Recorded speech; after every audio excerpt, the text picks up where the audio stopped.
En espérant que vous partez à merveille, aujourd'hui direction l'Algérie avec les bradj. Les bradj, c'est une pâtisserie algérienne en forme de losange constituée de 2 couches de kesra séparées par une couche de dattes. Tout au long de la vidéo, je vous montre les astuces pour avoir le sablé en bouche, le fondant pour la pâte de dattes. Partagez, republiez un maximum pour faire grandir ma chaîne. Mettez 3 mesures de semoule moyenne, soit 1 kg de semoule moyenne. Si vous voulez moins de quantité, vous prenez un plus petit contenant. Et le contenant que vous prendrez, par exemple ce petit verre, ce sera 3 petits verres de semoule et 1 verre de smen. Ajoutez 3 cuillères à soupe de farine. La cuillère n'est pas bombée. 2 petites cuillères de sel et mélangez. Ajoutez une mesure de smen fondu. Le smen, c'est le beurre végétal. Il doit être fondu et complètement refroidi. S'il est chaud, il va cuire la semoule et vous allez obtenir des boulettes de semoule. Et voici l'étape très importante dans cette recette, le sablage. Il faudra sabler entre vos mains. C'est exactement le même processus que le makrot. Il ne faudra épargner aucune graine. Sablez environ 5 bonnes minutes. Prenez la pâte dans le creux de votre main et essayez de faire une boule. Si vous obtenez une boule comme ceci, c'est que c'est bon. Dès que vous la relâchez, elle s'effrite. Ajoutez une grande cuillère de miel pour obtenir une belle coloration. Si vous n'avez pas de miel, mettez une cuillère de sucre. Et voici une petite astuce pour garder une longue conservation des bradj. Il faudra mettre une demi-cuillère à café de bicarbonate. Si vous n'en avez pas, vous n'êtes pas obligé d'en mettre. Lorsque je fais mes bradj, moi, je n'en mets pas. C'est surtout pour ceux ou celles qui ne consomment pas assez vite les bradj. Mais si vous faites une petite quantité, ce n'est pas la peine de mettre le bicarbonate. Le bicarbonate n'a rien changé en la texture et la saveur des bradj. Pour l'eau, vous mettez de l'eau petit à petit.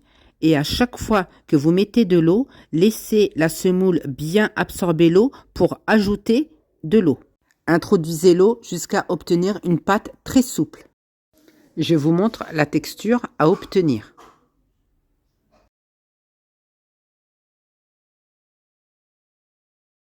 Et filmez la pâte le temps de préparer la pâte à dattes. Prenez 1 kg de pâte à dattes. Si vous mettez moins de quantité en semoule, il y aura moins de quantité en pâte à dattes. La pâte à dattes est très sec et très dure. Pour la rendre souple et maniable, il faudra ajouter de l'eau. Vous allez me dire de l'eau dans la pâte à dattes, c'est étonnant. J'ai hésité à faire ce processus. J'ai testé avec un échantillon de pâte à dattes et c'est vraiment bluffant. Donc comme sur la vidéo, vous mettez des gouttelettes d'eau jusqu'à ce que la pâte ramollisse. Ajoutez une bonne cuillère de beurre et un filet d'huile pour obtenir ce résultat. Divisez la pâte en deux. Lorsque j'ai repris la pâte a séché, c'est-à-dire qu'elle a absorbé tout son eau. Il faudra ajouter un peu d'eau. Faites attention en petite quantité. La pâte ne doit pas être sèche, exactement comme la pâte à makrot. Pour l'assemblage, étalez la pâte à dattes. J'ai déposé un film alimentaire sur le plan de travail, puis j'ai étalé la pâte à dattes. Il ne sera pas nécessaire de l'affiner. Faites la même chose avec la pâte de semoule. Il sera nécessaire de prendre 2 feuilles de film alimentaire et les superposer entre elles. Pour étaler, vous pouvez vous aider d'un rouleau à pâtisserie, puis déposer la pâte de dattes.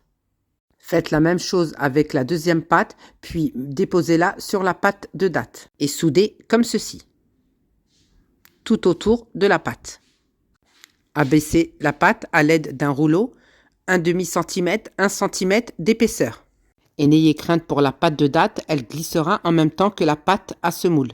Pour la découpe, j'ai pris cet emporte-pièce spécialement pour le bradj et emporte-piécez toute la pâte. Si vous ne l'avez pas, vous pouvez faire la découpe au couteau. Avant cuisson, prenez 2 coupes pâte pour remodeler le losange.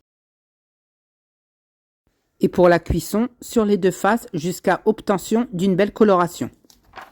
J'ai obtenu très peu de chute. Résultat incroyablement fondant et sablé en bouche. Et la pâte de dattes n'a pas du tout séché. Elle est restée très moelleuse. En espérant que la recette vous a plu, n'oubliez pas de republier, partager un maximum. Sollicitez-moi au besoin. Nous arrivons à la fin de la vidéo. N'oubliez pas les petits cœurs, les commentaires pour plus de recettes simples et faciles. Bye bye!